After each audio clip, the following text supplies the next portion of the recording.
John, thank you so much for joining us here at FundForum International.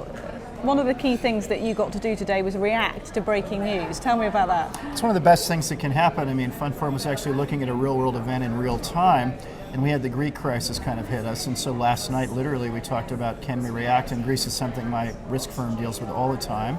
And I was asking to go and brief the audience on what's happening literally today. And that's exactly when you earn your pay. And so we went out and did that, and we had great interaction with the audience. They were totally up to speed, totally interested and engaged. And that's one of those days you realize what you do actually matters. And people were asking you questions. It was a two-way collaborative thing. Exactly. It's never any good when it's one way. The best thing about these things is when there's Q&A and there's interaction. It's like dancing. You don't know where it's going to go, but if it works, it can be magical. And today was fantastic. And what do you think came out of that? What were people saying about the crisis? I think the interesting thing was that we came to very different conclusions than conventional wisdom, which is that this is now going to fall apart. The Greeks are going to vote no. When all the local polling says they're going to vote yes, you go without money for a week and see if you don't want a solution.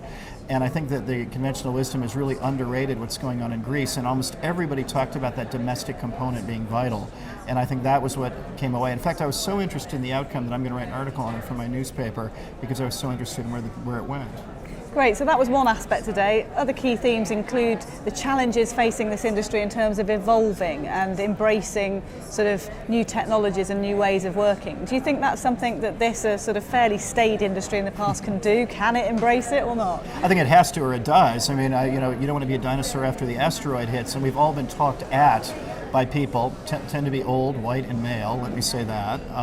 And we don't have that interaction. It's an interactivity that's really important. I play a war game, and you've got people on both sides dealing with it where you get them involved, them doing the thinking. You're prompting, you're there, but they're running the show. They take ownership in the conference. We have some of the smartest people in the world here. Why aren't we using them? Why are we talking at them? And so finding new ways to engage them, get them up there, and make them stakeholders in it is the key to the game. And without that, frankly, it's just plain boring. Do you think this industry can evolve? Is it capable of changing, and is it finally sort of taking its head out the sand, if you like, to face that? I think the fact that FundForum has events like my war game proves that it is indeed changing. The stuff that I've seen, the different kinds of people, the different backgrounds I've seen from all over the world. You know, literally almost every ethnic group I can think of is here. Gender is different. It's not just old white men again, and it's a much more interactive scene for the audience. And I think that shows that we're well ahead of the curve here. But I think that everyone's going to have to evolve, or no one's going to put up with being talked at anymore. Some people have talked about them being forced into that by the advent of the big tech companies intruding on the space. Do you think that's what's happening? It's kind of kicking and screaming slightly, but it is going to happen? Well, it is. I mean, there are times when you do it and there's this deathly silence, like, oh my gosh, I have to do something, a shock.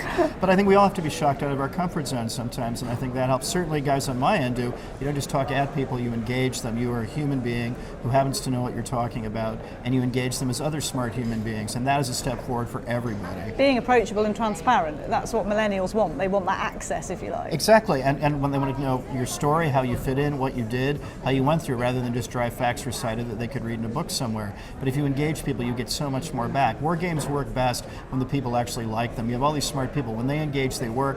When they don't, they don't. However well I design them, it's about the other person that matters. Now, encroaching on this industry is sort of the phenomena of fintech, crowdfunding, all these new sort of passive investment tools that consumers might find more appealing because they're online and things like that. Yeah. Is that something this industry is similarly having to face, that they need to evolve a bit to fit in? Is there room for both? I think there is room for both, and I think an eclectic approach is exactly what you need. The problem is when it's all one thing or one the other. It's been so staid, so the same three people funding the same three things for the same three outcomes, that people know they want more than that they want to be excited, particularly younger people, millennials certainly want that. In fact, they demand that, and they vote with both their feet and their wallets, and I mean, that's exactly what will change things, whether they show up and who pays for what, and that's changing before our eyes radically quickly. And for those people who keep up with that, this is a great opportunity for us, and for those who don't, it's the end. In other words, there's change in this market just like there's change in the world market. It is a very rapid change, you say. I mean, even 12 months ago at this event, it was sort of something that you kind of heard whispered in a corner that things might be changing, but this year it's there, it's key, top of the agenda, yes. So they've got to move quickly. And I think FundForum got this right. When I was was talking about what I would do here, one of the things I really was interested in working with Jenny and others was this attitude that we want to do something different. We want to dazzle, we want to engage. We've done really well in the past, but we're not happy with that. We want more. And that's just such a positive attitude to work with, as opposed to get up, do your 12 minutes, go to dinner with the same 3 old guys who fall asleep in their soup, and you're done. I mean, that's not fun for anybody. And here afterwards, you know it works when you get 20, 30 people sitting and hounding you over coffee. There isn't an end to the discussion. The interactivity doesn't stop when the event stops. That means it worked. The panels ignite it and the conversations continue outside. Absolutely, the rest of the day. That means you win. If you don't do that, then you failed. Do you think this is a unique environment for that reason? You know, there's something like 400 fund and distributor groups here, and all these people from all over the world. It's truly global as well. Well, that's the other thing, as you say, it's the global thing. It used to be at best an Anglo-Saxon kind of thing, where the Americans and the British and the odd Italian would get together, and we talk about it, and that was all very nice, but so limiting, so one experience. And around here, there's literally everyone from everywhere in the world, and you get, I mean, I played a war game with emerging markets. We had people from all over the world who invest money from all over the world, who know what's going on locally all over the world.